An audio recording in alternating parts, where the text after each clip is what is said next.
Minha filha me substituiu pelo sogro rico dela no casamento dela. Agora tudo desmoronou e ela está implorando, mas o que eu fiz em seguida a deixou sem palavras. Eu, um homem de 54 anos, tenho sido carpinteiro a minha vida toda, nada de luxo, apenas trabalho honesto com minhas mãos.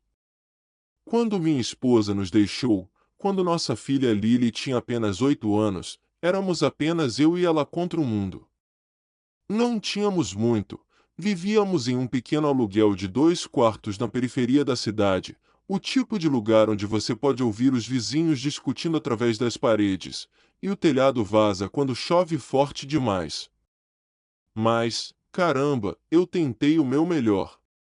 Eu fazia trabalhos extras, projetos nos fins de semana e fazia o que podia para garantir que ela tivesse o que precisava. Algumas noites, eu chegava em casa com as mãos tão calejadas e machucadas que eu mal conseguia segurar um garfo, mas mesmo assim ajudava ela com a lição de casa. Quando a escola dela precisava de dinheiro para excursões ou programas especiais, eu arrumava outro bico. De jeito nenhum minha menina ia ficar de fora porque não tínhamos dinheiro. Nosso lugar não era grande coisa, mas eu me certifiquei de que ela tivesse seu próprio quarto, decorado exatamente do jeito que ela queria, paredes cor-de-rosa no começo, depois cartazes das boy bands, então, finalmente, aquela fase estranha e sombria com todas aquelas luzinhas de cordão. Eu construí estantes para ela e uma escrivaninha para estudar, e até fiz uma cabeceira personalizada para a cama dela quando ela disse que queria algo único para o quarto dela. Não tínhamos férias luxuosas nem roupas de grife, mas eu me certifiquei de que ela nunca ficasse com fome, sempre tivesse material escolar e soubesse que era amada. Eu ensinei-a a pescar no riacho atrás do nosso bairro, mostrei como trocar um pneu e consertar uma torneira que vazava. Todo domingo, fazíamos panquecas juntos e conversávamos sobre a semana. Ela também era uma menina bem inteligente, sempre voltando com boas notas para casa. Eu me lembro de como me sentia orgulhoso cada vez que ela trazia o boletim. Ver ela crescer e se tornar essa jovem confiante e brilhante, apesar de não ter as vantagens que outras crianças tinham, era a melhor recompensa. Quando ela entrou na faculdade, foi a primeira pessoa da nossa família a conseguir, eu quase chorei. Trabalhei tanto que cheguei a me matar de trabalhar para ajudar com o que a ajuda financeira não cobria. Eu vivi de ramen e café para que ela pudesse ter um laptop decente e pegava turnos noturnos num depósito só para mandar um pouco de dinheiro extra para ela todo mês. É assim que os pais fazem, né? Você dá um jeito. Era difícil não tê-la em casa, nosso lugar ficava quieto demais, como se algo importante estivesse faltando. Eu me via passando pela porta do quarto dela, olhando todas aquelas pequenas marcas na moldura da porta onde eu medi sua altura conforme ela crescia, mas, cara, ver ela prosperar na escola fazia tudo valer a pena. Ela me ligava toda empolgada sobre as aulas, falando sobre coisas que eu mal entendia, mas eu estava tão orgulhoso dela por estar aprendendo. Durante o segundo ano da faculdade, ela começou a mudar, ligava menos e visitava menos nas férias. Quando vinha para casa, parecia meio desconfortável, como se nossa casinha de repente não fosse boa o bastante. Ela começou a falar diferente também, usando palavras chiques e corrigindo minha gramática. Eu achei que era só parte de ela crescer, ficando educada e entrando num mundo diferente daquele que eu podia oferecer. Então ela conheceu aquele cara, vou chamá-lo de Nathan. Durante o último ano da faculdade, ele vinha de uma família rica, com uma casa grande nos subúrbios, um garoto de escola particular com um carro chique, o pacote todo. Da primeira vez que ela o trouxe para nossa casa, pude perceber que ele estava desconfortável. Ele ficava olhando ao redor como se pudesse pegar algo dos nossos móveis de segunda mão, e mal tocava o jantar que eu fiz, um assado especial que eu estava guardando para impressionar o novo namorado dela. Ele ficava olhando o relógio o tempo todo, claramente querendo ir embora logo. Ela passou a me encontrar em lanchonetes ou cafeterias quando queria me ver e parou de trazê-lo junto. Eu não insisti, achei que ela estava envergonhada da nossa vida modesta, e isso doía, mas eu queria que ela fosse feliz mais do que tudo. Então, quando ela ligou para me dizer que estava noiva, aproximadamente um ano após a formatura, eu fiquei surpreso, mas tentei ficar feliz por ela. Minha menininha estava encontrando sua pessoa. Ela soava tão animada ao telefone, falando sobre o grande anel de diamante e como a família do Nathan tinha conexões e dinheiro e como a vida dela seria diferente. Então veio a conversa que mudou tudo. Ela parou na nossa casa uma tarde, toda arrumada com roupas que provavelmente custaram mais do que meu aluguel mensal. Ela estava mexendo no anel de noivado, um diamante enorme que provavelmente custou mais do que minha caminhonete. Ofereci a ela um pouco de café na caneca lascada favorita dela, aquela com o gato de desenho animado que eu tinha guardado desde a infância dela. Quando ela começou a falar sobre o casamento, não olhava bem nos meus olhos. Sorri, supondo que ela quisesse me pedir para fazer algo para a cerimônia, talvez um arco ou placas personalizadas. Minha mente já planejava qual madeira eu usaria. O pai do Nathan vai me acompanhar até o altar, ela disse rapidamente, sem olhar para mim. Eu apenas encarei minha caneca de café, a meio caminho dos meus lábios, pensando como assim. Ela se mexeu no assento e continuou, ainda sem me olhar, a família dele é muito tradicional, e o pai dele é uma figura importante na comunidade deles. Nós discutimos isso e seria mais apropriado do que ter seu próprio pai fazendo isso. Eu perguntei, tentando manter a voz firme. O quê? Ela olhou para o chão, depois para as paredes, qualquer lugar, menos para mim, e disse: Pai, há outra coisa. A família do Nathan, eles não sabem exatamente quem você é. Isso me atingiu como uma marreta. O que você quer dizer com eles não saberem quem sou? Ela torceu o anel nervosamente e respondeu: Eu disse a eles que meus pais estavam mortos, que eu fui criada por parentes distantes que não estão mais presentes. Eu coloquei a caneca antes de deixá-la cair. Você disse a eles que eu estava morto? Não exatamente morto, só não por perto. Ela finalmente olhou para mim, sua expressão suplicante. Você tem que entender, pai. Essas pessoas são diferentes. Vêm de dinheiro, de influência, eles não entenderiam isso. Ela gesticulou vagamente pela sala de estar, com seus móveis de segunda mão e a mesa de centro que eu construí com madeira reaproveitada. Eu me sentei ali, tentando processar que minha filha estava envergonhada de mim, da nossa vida juntos, tão envergonhada que me apagou completamente. 20 anos de sacrifícios, de trabalhar até os ossos para dar a ela uma boa vida, e ela fingia que eu não existia para impressionar estranhos ricos. Então o que eu deveria fazer no dia do seu casamento? Fingir que não existo? Assistir de longe, do estacionamento? Minha voz soou estranha, como se pertencesse a outra pessoa. Ela teve a decência de parecer desconfortável e disse: Eu esperava que você entendesse. Talvez você pudesse vir como um amigo de família distante, não como meu pai.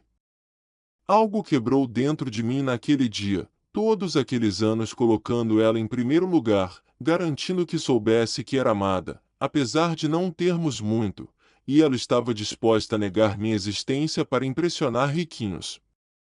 Eu não gritei, não joguei coisas, apenas olhei para minha filha, essa estranha em roupas de grife sentada na minha sala de estar e disse: Acho que você deveria ir embora agora. Os olhos dela se arregalaram. Pai, por favor, eu preciso de um tempo. Eu levantei-me e respondi: Isso é muita coisa para absorver. Ela saiu sem mais uma palavra. Fui para minha oficina e construí uma cadeira de balanço até às 4 da manhã, tentando trabalhar meus sentimentos com as mãos, como sempre fiz. Naquela noite, eu chorei pela primeira vez desde que a mãe dela nos deixou, não só por causa do que ela havia dito, mas porque, em algum ponto, eu perdi minha filha e nem havia percebido que isso estava acontecendo. As semanas antes do casamento foram provavelmente as mais longas da minha vida. Eu ficava alternando entre estar furioso e sentir uma tristeza profunda que eu não conseguia afastar. Um momento, eu estava determinado a respeitar os desejos da Lily e ficar longe do casamento chique com todas aquelas pessoas ricas. No minuto seguinte, eu estava tão bravo que não conseguia pensar direito, pensando em aparecer e dizer a todos exatamente quem eu era. Tentei me manter ocupado na oficina, assumindo projetos extras para não pensar nas coisas. Meu amigo Jeff ficava perguntando o que havia de errado, dizendo que eu parecia não ter dormido em dias e realmente não tinha. Lily tentou ligar algumas vezes, mas eu não estava pronto para falar. O que eu deveria dizer? Claro, querida, eu entendo que você está envergonhada de mim, sem problemas. As mensagens dela ficaram cada vez mais desesperadas à medida que o casamento se aproximava. Por favor, entenda, espero que você não esteja mais chateada. Preciso finalizar a lista de convidados. Era como se o verdadeiro problema fosse apenas o número de pessoas para o buffet, não ela negando que eu existia. Finalmente, respondi por texto: eu não vou estragar seu grande dia. Não se preocupe comigo. Curto e simples. Ela mandou de volta um monte de emojis de coração, completamente deixando passar que eu mal me mantinha em pé. Naquela noite, sentei-me na oficina, encarando os retalhos de madeira na bancada. Minhas mãos se moveram sozinhas, talhando, como sempre faziam quando eu precisava acalmar a mente. No começo, não sabia por que fazia aquilo, talvez fosse hábito, talvez esperança. Quando o sol começou a entrar pela janela da oficina, eu estava segurando uma caixinha de lembranças de madeira de carvalho maciço, polida e lisa, com o nome dela gravado na tampa, na mesma caligrafia que eu usava para escrever bilhetes na lancheira dela quando era pequena. Dentro, forrei com veludo e coloquei algo mais: uma carta. Lily, não importa onde a vida te leve, você nunca foi indesejada, nunca deixou de ser amada. Espero que isso te traga mais alegria do que dor algum dia. Pai. Não era um pedido de desculpas, não era um apelo, apenas a verdade. Eu não era quem a acompanharia até o altar, mas o mínimo que eu podia fazer era deixá-la saber que em algum lugar deste mundo alguém a amava sem condições, sem status, sem expectativas. Na manhã seguinte, dirigi até o local do casamento, entreguei a caixa ao concierge na recepção e saí sem deixar nome nem endereço de retorno, apenas um presente de um pai que já havia perdido sua filha. No dia do casamento, fiquei em casa. Tentei trabalhar em alguns projetos, mas não consegui me concentrar o suficiente para usar ferramentas elétricas em segurança. Quase arranquei um dedo com a serra de bancada antes de decidir apenas sentar na varanda e olhar para o nada. Enquanto eu estava ali, perguntava-me onde havia errado. Foi porque eu não pude dar a ela férias luxuosas e roupas de grife. Eu falhei como pai por trabalhar tanto para pagar as contas que perdi algo importante? Ou ela estava apenas envergonhada das minhas mãos calejadas e da nossa vida simples? Por volta das 8 horas da noite, meu telefone bombardeou com mensagens e ligações, não da Lily, mas do Mike, meu amigo que trabalha na manutenção do hotel chique onde seria a recepção. Já havíamos feito alguns trabalhos de concerto no hotel ao longo dos anos. Cara, você não vai acreditar no que acabou de acontecer, ele disse quando atendi. Segundo Mike, tudo havia acontecido como planejado até pouco antes da cerimônia. Os convidados estavam todos sentados no cenário de jardim chique. Quando houve uma longa e constrangedora demora, as pessoas começaram a cochichar, olhando para o relógio, perguntando o que estava acontecendo. O cerimonialista saiu, parecendo estressado, e anunciou que haveria um pequeno atraso. Então a porta da suíte nupcial se abriu com violência e a Lily saiu furiosa em seu vestido de noiva, com rímel escorrendo no rosto, parecendo absolutamente furiosa.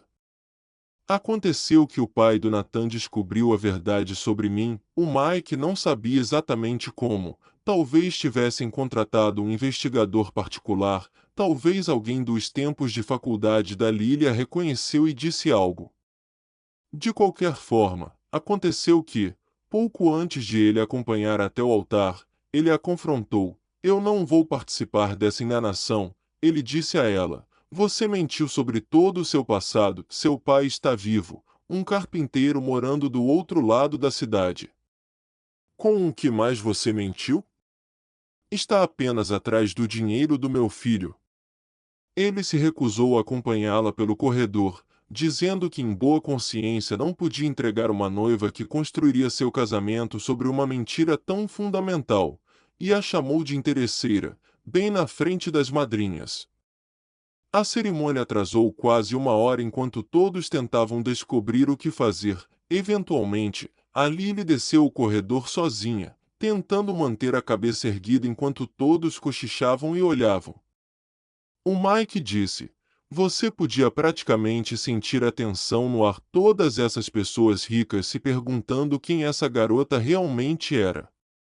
E o Nathan, ele ficou ali no altar, parecendo envergonhado e irritado, como se a humilhação dela fosse um incômodo para ele.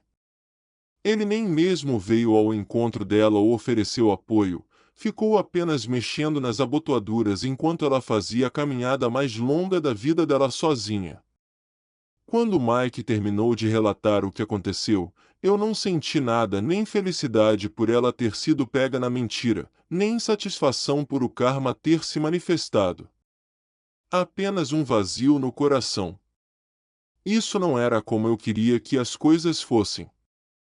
Eu nunca quis que ela fosse humilhada, eu só queria que ela se orgulhasse de onde vinha, da vida que construímos juntos, apesar de todos os desafios. Agradeci ao Mike por me informar e desliguei, me perguntando se deveria procurar a Lily. Mas antes que eu pudesse decidir, meu telefone tocou de novo, era a Lily, e, cara, ela estava furiosa. Como você pôde? Ela gritou com a voz embargada pela emoção. Como você pôde? Eu respondi genuinamente confuso. Não faça papel de bobo, você contou a eles. Contou para a família do Nathan sobre mim. Você estragou tudo. Eu fiquei atônito com a acusação. Eu não contei nada a ninguém, disse calmamente. Eu não falei com uma única pessoa da família do Nathan. Mentiroso, ela gritou. O pai dele sabia de tudo, cada detalhe. Ele me humilhou na frente de todos, me chamou de interesseira, disse que eu não era boa o suficiente para a família deles, e é tudo sua culpa. Escute-me. Eu tentei manter a calma, eu não fiz isso. Eu prometi que não ia atrapalhar seu casamento e cumpri essa promessa, eu não saí de casa o dia todo. Então, como ele descobriu, ela exigiu. Ninguém mais sabia. Ninguém. Eu não sei, respondi honestamente, talvez ele tenha feito uma checagem de antecedentes. Pessoas ricas fazem esse tipo de coisa, não é? Especialmente quando alguém está se casando com alguém da família. Ela não me ouvia, em sua mente, eu era o vilão que intencionalmente arruinou seu grande dia, sua chance de entrar nessa família rica. Não importava o que eu dissesse, ela estava convencida de que eu havia traído os planos dela. Eu nunca vou perdoar você por isso, ela disse com a voz fria e dura. Então ela desligou. Tentei ligar para ela algumas vezes, mas descobri que ela havia bloqueado meu número. Mandei algumas mensagens que não foram respondidas. Até pensei em ir de carro até o apartamento dela, mas qual seria o sentido? Ela não iria acreditar em mim, Ela precisava de alguém para culpar, e eu era o alvo mais fácil. Naquela noite, eu não consegui dormir. Continuei repetindo nossa última conversa várias vezes na minha cabeça, me perguntando como chegamos a esse ponto. Em algum momento, aquela garotinha que corria para os meus braços quando eu chegava em casa do trabalho havia se tornado alguém que tinha vergonha de mim, alguém que podia acreditar que eu a machuquei de propósito. E essa percepção doeu mais do que qualquer coisa que ela pudesse ter dito. Na manhã seguinte, vi que a história havia chegado às páginas de fofoca locais. Nada exagerado, apenas um breve texto sobre o drama no casamento Henderson Mitchell, com detalhes vagos sobre uma revelação que causou um atraso. Mas era suficiente para saber que a humilhação da Lily não era apenas privada agora, era pública também. Pensei em entrar em contato novamente, oferecendo apoio, como um pai que conserta as coisas, mas a verdade era que eu não podia consertar isso, e ela não queria que eu tentasse. Então eu me afastei, dei a ela o espaço que parecia querer, e tentei aceitar que talvez nosso relacionamento tivesse acabado para sempre. Cerca de uma semana após o casamento, comecei a ouvir de amigos em comum e parentes distantes. Ao que parece, Lily estava contando a quem quisesse ouvir que eu deliberadamente arruinei o casamento dela por despeito, dizendo que eu estava com ciúmes de ela estar se casando com dinheiro, que eu não suportava ver ela superar sua criação. Emma, amiga de infância da Lily, me ligou uma noite. Você deveria saber o que estão dizendo. Ela soava desconfortável. Lily está te pintando como o vilão aqui. Eu perguntei o que exatamente ela estava dizendo, e, com o estômago apertado, Emma hesitou. Ela diz que você sempre foi ciumento do sucesso dela, que você queria mantê-la em seu lugar, que você contou para o pai do Nathan que ela só estava se casando com ele por dinheiro.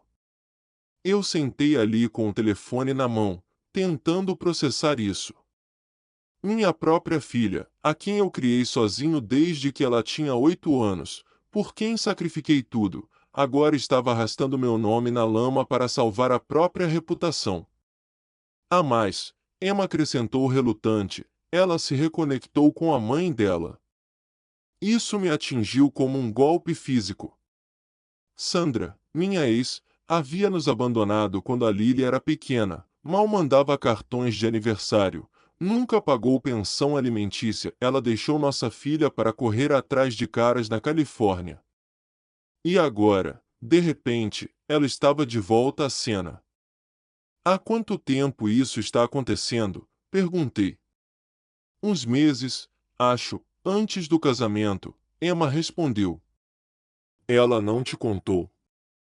Não, com certeza não. Outro segredo, outra mentira.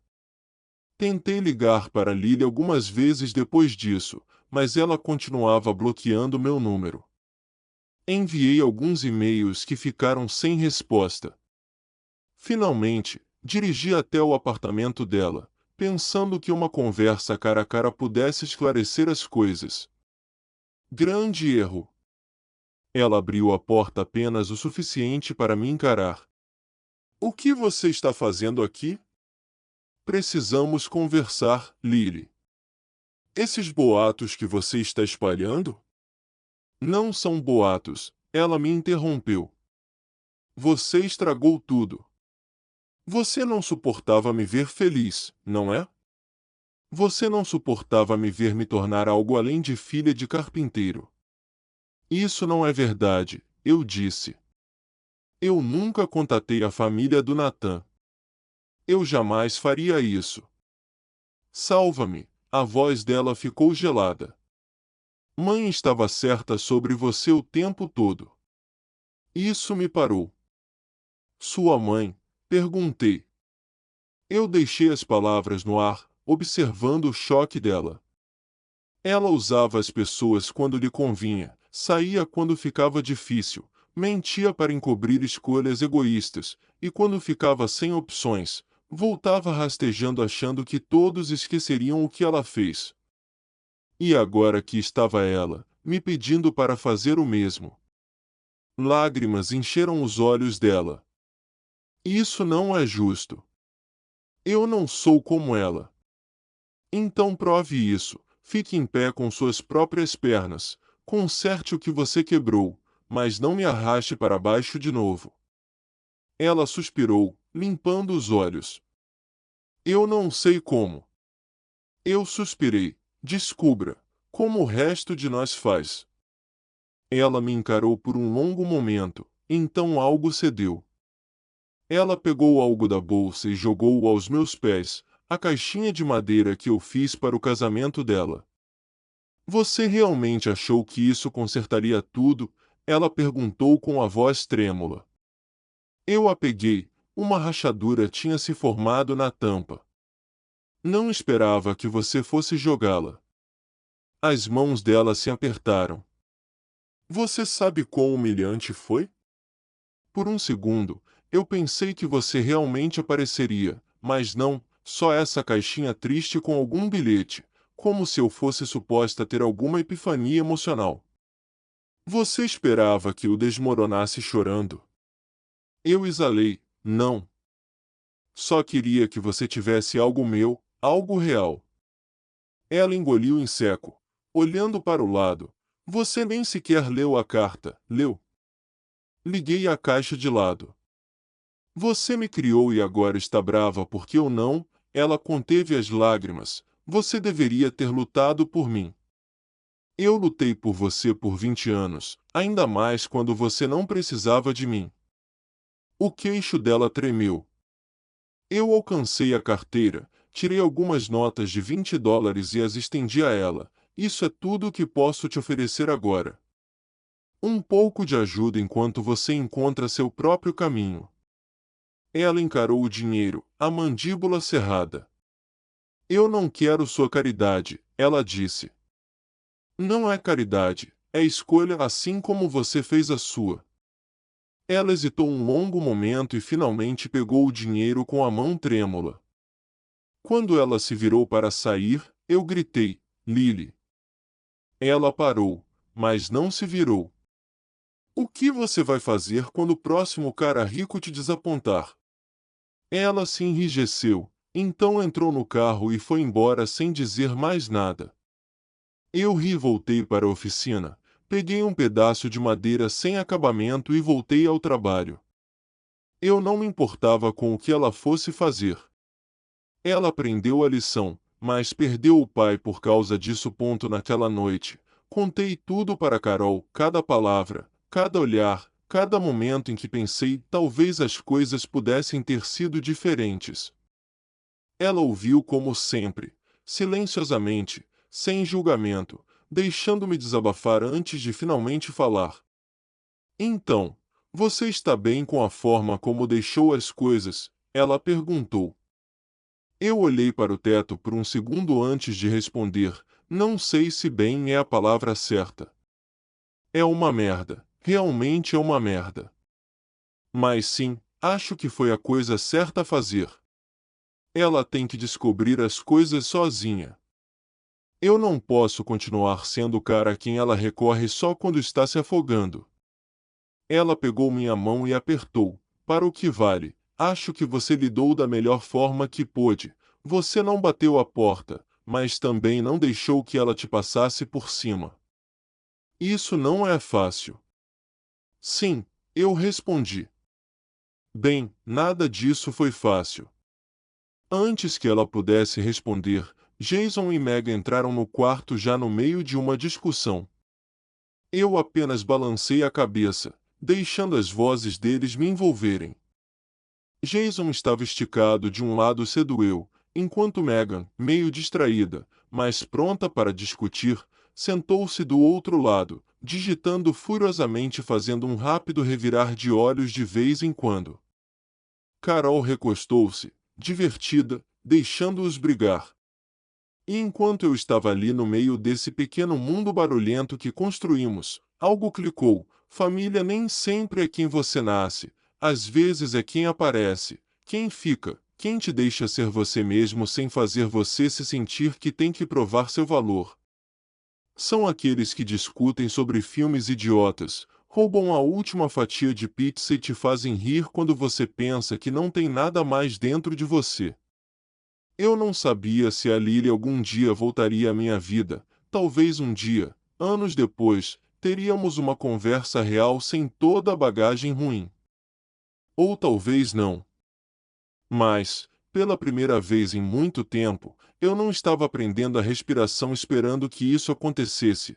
Porque ali, nesta família bagunçada, imperfeita e barulhenta, eu estava exatamente onde deveria estar, e isso era suficiente.